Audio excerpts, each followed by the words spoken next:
Hello, ഇന്ന് നമ്മൾ നോമ്പ് തുറക്കുള്ള ഒരുക്കത്തിലാണ്. നമ്മളെ വീട്ടിൽ താത്തി എല്ലാവരും കുട്ടികളൊക്കെ വന്നിട്ടുണ്ട്. കറിക്ക് ആവശ്യമായ തേങ്ങ വറുക്കുകയാണ്. തേങ്ങയും ചെറുള്ളിയും കരിവേപ്പിൻ്റെയും വെളിച്ചെണ്ണയിലിട്ട് നല്ല പോലെ വറുത്തെടുക്കുകയാണ്.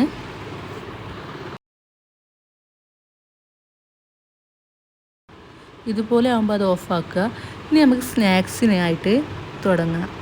സമൂസയും കട്ലറ്റുമാണ് ഇന്ന് ഉണ്ടാക്കുന്നത്.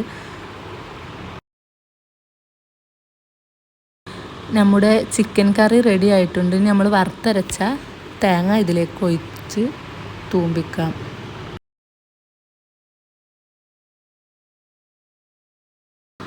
നല്ല ബീഫ് ഫ്രൈയും നല്ല ബീഫിൻ്റെ തലച്ചോറും ഒക്കെ ഉണ്ട് ഇന്നത്തെ സ്പെഷ്യല്. മാഷാ അല്ലാ,